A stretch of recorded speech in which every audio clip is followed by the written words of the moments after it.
All they had to do was the right thing, and they just couldn't bring themselves to do it.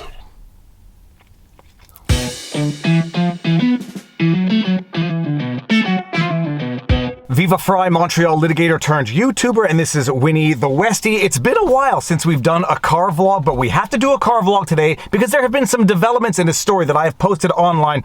I am about 1 millimeter away from suing CTV W5 and Kevin Newman. Now, for those of you who may not know, a while back, it was in January, I was asked to do an interview with Kevin Newman on W5. W5 is like Canada's longest running investigative journalism sort of television thing. If you're not from Canada, you might not know what W5 is, but here I'll read from Wikipedia for W5's sake. W5 is a Canadian news magazine television program produced by CTV News. The program is broadcast Saturday nights at 7 p.m. on the CTV television network, with repeat broadcasts at later times on CTV, as well as co-owned channels CTV2 and Investigation Discovery. The program also airs in radio simulcast on CFRB 1010 in Toronto. What the heck is that? The title refers to the 5 W's of journalism: who, what, where, when, and why.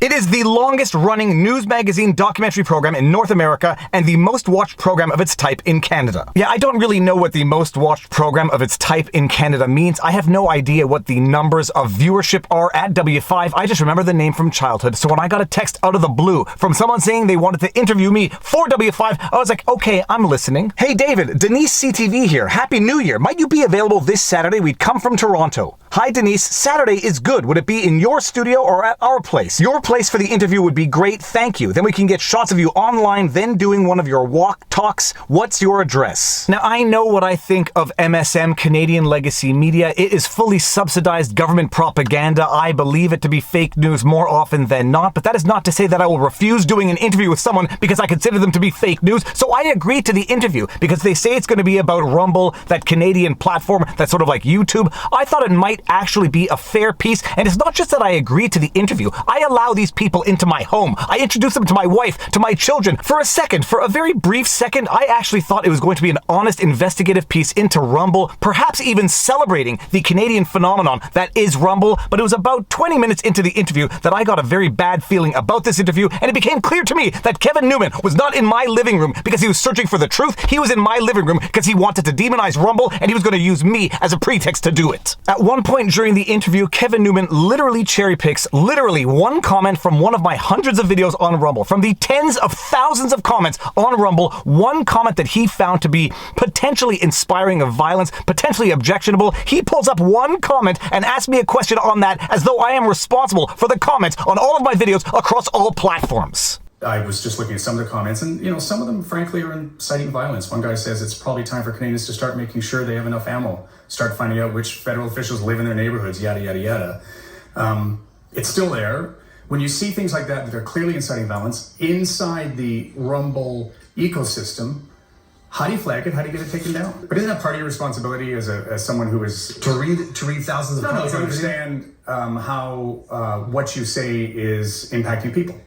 We've addressed 100%. That's why I don't incite violence. I don't encourage people to break the law. I tell people when you do things like that, all that it does is give ammo to politicians in terms of going after people. It gives ammo to journalists who then want to say, look how radical these people are.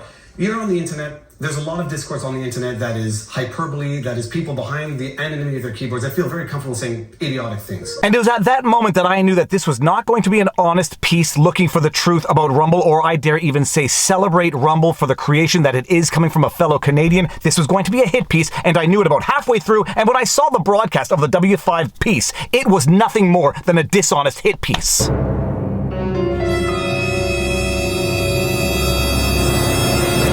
It was a dishonest hit piece that tried to paint Rumble like some form of alt-right platform where people go to spew disinformation and hatred. It was a hit piece, pure and simple. But hit pieces are one thing. Spouting off factually incorrect information is another. And at one point in that broadcast, they spouted off what was nothing more than an actual lie about me. Free Height has had his post pulled down by YouTube, challenged by Facebook, but never touched on a platform that's becoming home to right-wing watchers called Rumble. Now, because I am fair, even when I have been wronged, I messaged the producer of the piece and I said, whoa, there's a factually incorrect statement that Kevin Newman made in that piece. I'm going to call you out on Twitter politely and humorously, but I would very much ask you to correct and retract that statement because it does have negative implications on my reputation. Are you on Twitter? I will give you a fair warning. I'm calling you out on a material misrepresentation. It's humorous, but it's material. To which they responded, looking into it. To which I responded the next day, thank you. It's a factually incorrect statement that could wrongly cause people to have a bad impression of me and my content. The fine folks at CTV W5 then confirmed to me that they will make a correction, and their correction consisted of a stealth edit to the digital version only, with absolutely no mention on their show as to the factually incorrect accusation they made against me. Frei had a video removed from YouTube, which was later reinstated on appeal,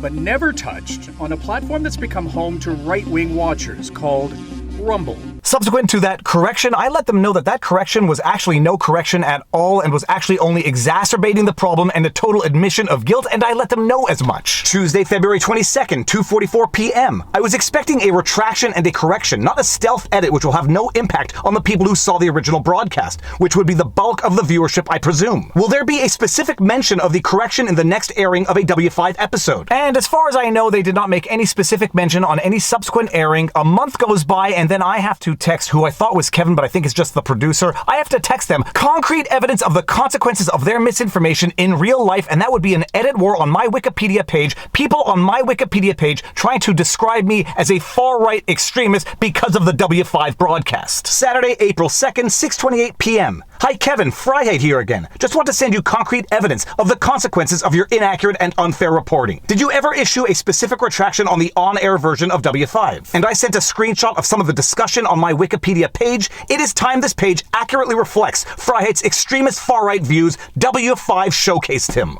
Time goes by, radio silence from the people who I invited into my home, not knowing that they were coming into my home to try to make a fool of me. And I promise you, I am not an individual looking for a fight, but I have my limits. And after a little while, I went to consult with an attorney, and I actually sent them a letter of demand, just expecting them, for once, just for a second, to do the right thing. Read W5's false and misleading reporting regarding David Freiheit. Ms. Kimmel, we are the attorneys for Mr. David Freiheit and have been mandated to address the present demand letter to your attention. On February 20, 2022, W5 ran a story regarding the Canadian social media platform Rumble. In the context of that story, reference was made to our client, and plainly false and defamatory statements were made in his regard. Namely, the report wrongly asserted that, quote, Freiheit has had his posts pulled down from YouTube, challenged by Facebook, ...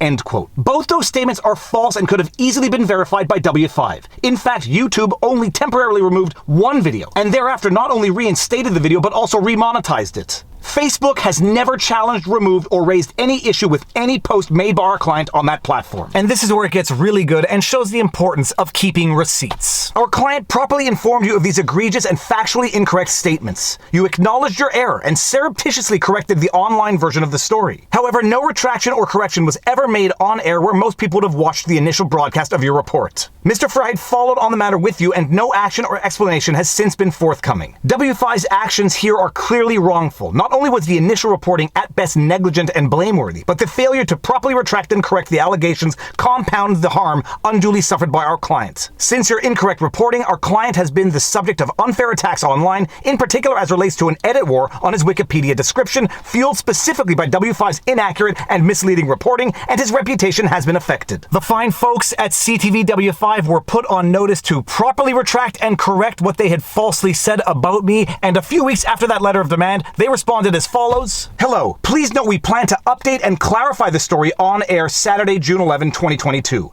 CTV legal counsel is CC'd. Regards. And for a second, just for a brief moment, because although I sometimes think that I might be a little too black-pilled, for a second I thought they were actually going to do the right thing. I was eagerly awaiting the June 11 broadcast. I watched the June 11 broadcast, and my goodness, They are just incapable of doing the right thing. the update and clarification on the story was in fact just a continuation of the hit piece against Rumble, and at the end of the broadcast, Kevin Newman, in an attempt to clarify and correct the mistake, says the following. When our story first aired, we reported that YouTube had removed a post from David Freiheit, and Facebook had challenged some of his posts while Rumble had done neither. Mr. Freiheit informed us that YouTube had reinstated his COVID post on appeal, and Facebook challenges are automatically generated for most COVID content. So we immediately clarify those references in online versions of the story and the one that you just watched. First of all, the video that YouTube removed from video temporarily only to reinstate and remonetize was not a COVID video. It was a breakdown of Alex Jones's deposition From 2018. I have uploaded over 2,700 videos on YouTube. Only one was removed from YouTube temporarily, and I don't even know why, but it was reinstated and remonetized, and it had nothing to do with COVID. It was from 2018, but CTV W5 and Kevin Newman, in a persisting effort to try to demonize Rumble, now are saying that the video that was removed was a COVID video, ostensibly for the purposes of demonizing Rumble as though Rumble is the place for COVID misinformation. In their correction and retraction, they persist in making factually false statements that are easily verifiable, that anyone with half a brain would have known to verify. And by the way, they were aware of it because I told them specifically what the video was. They come back, make that false and defamatory statement, but it doesn't stop there. Mr. Frei informed us that YouTube had reinstated his COVID post on appeal, and Facebook challenges are automatically generated for most COVID content. Mr. Freiheit informed you that Facebook challenges are automatically generated on most COVID posts? I never informed anyone of that because it's not even something that I know, probably specifically because I have never had anything challenged on Facebook to begin with. But one thing is categorically undeniable. I never informed CTV W5, the producer, or Kevin Newman that Facebook does anything because I don't know what Facebook does. I don't care what Facebook does, and Facebook has never done anything to any of my content on that platform. But wait, there's more. So we immediately clarify those references in online versions of the story and the one that you just watched. So you immediately clarified those references in online versions of the story? No, you didn't, you pathological liars. You made a stealth edit to the online version that no one would have noticed and that no one who saw it on television probably ever bothered to watch. And you clarified it on the version that you just watched? No, you didn't. You actually exploited that opportunity to make yet another false and defamatory statement about me, suggesting that the video YouTube removed was a COVID video when it absolutely had nothing to do with COVID, was from 2018. Nearly 2 years before COVID even occurred. Now, I am really not an individual who is out there chasing windmills looking for a fight, but I've got to tell you, I am about a hair away from suing CTV News, W5, anybody responsible for this, because all I ever wanted was a proper retraction, proper correction, if only to set the internet straight. And what do? They use it as an opportunity to redefame Rumble, to redefame me by making more false, defamatory statements, which if they don't go corrected, are going to let other people on my Wikipedia page start making more false entries about me. And the legacy media can't seem to understand why they are losing viewership, why people are losing faith in them. It's because they are liars, and when they get caught making a mistake, they don't just own up to it, they double down on the mistake.